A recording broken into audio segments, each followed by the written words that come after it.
So hello guys, what's up? It's me again, si Mima Alicia nyo at nagbabalik ulit para sa ating panibagong video. So ito na nga po guys, may nadulas. Meron pong umamin na napag-utusan lang daw po sila ni Kibuloy. Meron pong vlogger na umamin guys, nadulas, na napag-utusan lang daw sila ni Kibuloy. Naku po. Yan ba yung pinapakain nyo sa pamilya nyo? Ha? Yan ba ang pinapakain nyo sa pamilya ninyo? Yung pera na galing sa marumi?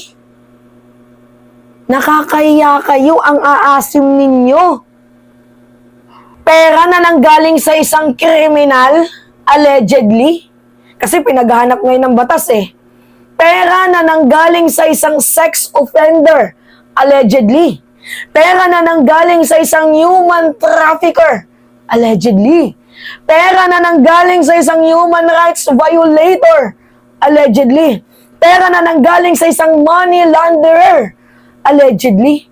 Diyan ba nanggagaling ang pera na pinapangkain ninyo sa pamilya mo? Ha? Pamilya ninyo? Ninyong mga bayarang vlogger? Nakakahiya kayo. Kaya pala guys, kung mapapansin natin, iisa lang yung kompas ng mga gago. 'Di ba?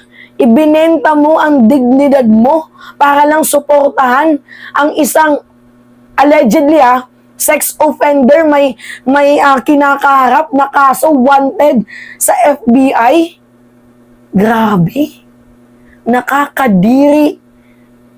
Meron tayong ebidensya guys. Syempre, hindi naman tayo nagsasalita dito nang walang ebidensya. Panoodin nyo to. Panoodin nyo. Tutusan ako ni Pastor Apollo Kibuloy, sampal mo yan sa mukha mo. See? Ulit. Tutusan ako ni Pastor Apollo Kibuloy, sampal mo yan sa mukha mo. Diba? Umamin na inutusan daw siya ni Pastor Apollo Kibuloy, tapos proud na proud pa. Sampal mo yan sa mukha mo, inutusan ako ni Kibuloy. Na kahit wala namang ikaka-proud dyan, pinagmalaki mo pa. Na isa kang tuta. Na isa ka lang tagapagsunod. Ginagawa lang din kayong shield ni Kibuloy para pagtakpan ang kanyang mga allegedly na kaso. Di ka ba nahiya nun? Ulitin nyo guys, oh. Tutusan ako ni Pastor Apollo Kibuloy, sampal mo yan sa mukha mo. At saka kung mapapansin nyo, yung mga vlogger na yan, iisa lang ang kompas, pero hindi po talaga worth it ang bayad ng mga taong yan, kung sino man yung mga nagbabayad sa likod ng mga ganitong klaseng vlogger. Hindi worth it. Kasi tingnan nyo ang bobo. Tingnan nyo yung West Philippine Sea daw guys, pagmamayari, kukunin daw po ng Korea. Tingnan mo, bobo. Diba? Minsan hindi nila ni-report yan. Minsan hindi nila tinalakay, pati yung mga tanso vlogger. Ano lang kasi, ang tinatalakay lang nila is sa atin ng West Philippine Sea. Pero hindi nila dinidiscuss at hindi rin nila ibinabalita na kung kanino nga ba talaga ang West Philippine Sea na yan. Ito hindi naman din ako against. Ayoko rin mapunta yan sa Korea. Ayoko rin mapunta yan sa Korea. No? Ayoko rin mapunta sa kanila yan.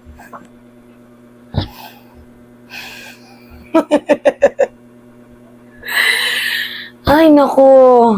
Nakakahiya. Nakakahiya. Sobrang nakakahiya.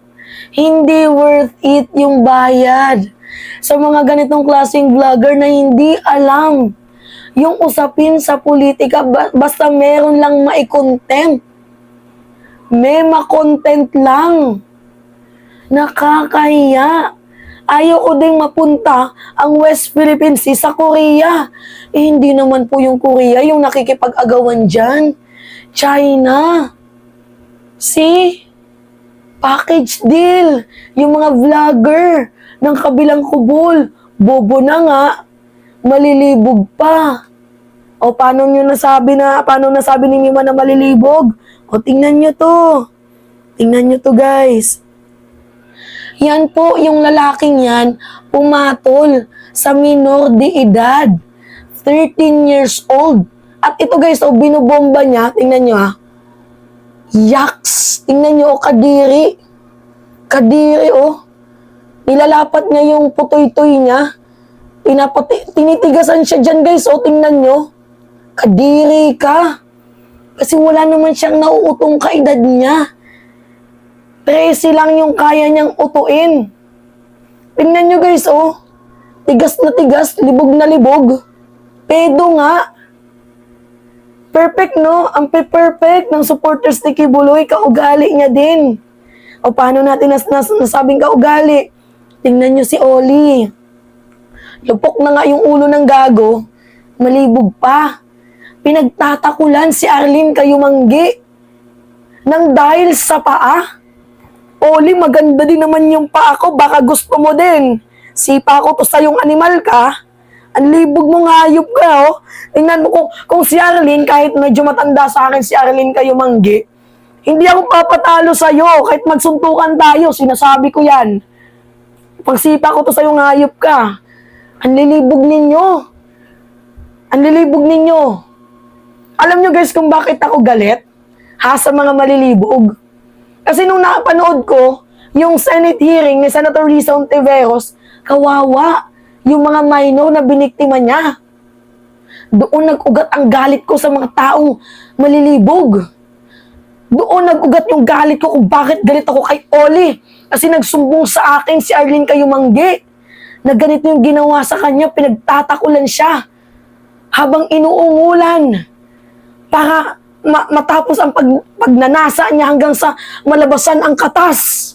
Katas ng kalibugan. Sabi ipalamon yung katas mo sa'yo Gago talaga tong si Oli. Ganyan din si Banat Bay. Libog na libog. Sa muntikan niya ng maging Diyosawa, pero hindi naman niya naging Diyosawa. Diba? Kay Lalabs May. Sino ba yung Lalabs May na yon? Nililibugan niya. Hindi nga lang pinatulan ni Lalabs May.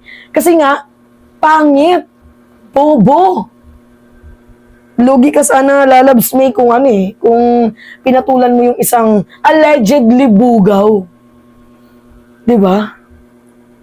Talagang pare-parehas lang, no? Pare-parehas lang. Siguro mga bayad din kayo. Ako'y nagtatanong lamang, mga bayaran ba kayo? Pati nga video ni Mike Abin, nililibugan ni Banat Bay, gumaganon, laging gumaganon si Banat Bay.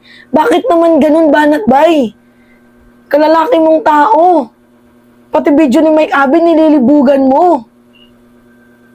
Hindi ka ba nahiya nun? Kakaya. Ito guys, ang lala nito, 13 years old. Ang lala niya, 13 years old. Yan. See? Kakahiya. Kakahiya. Grabe. Wala talaga akong masabi. Nakakahiya. Well, kung ano nga ba yung bunga, siya din, kung ano yung puno, malamang, sa alamang, siya din yung magiging bunga. Tapos guys, bukod sa mga malilibog, mga may issue din sa pera. Tingnan mo si Oli. Nagbibenta ng bulok na nasasakyan. Kakainis na nakakagalit, scammer nga. Wala pang plate number. Di ba gago? Di ba tarantado? Ay, nako. Anyway, yun guys. Kadiri ang aasim ninyo.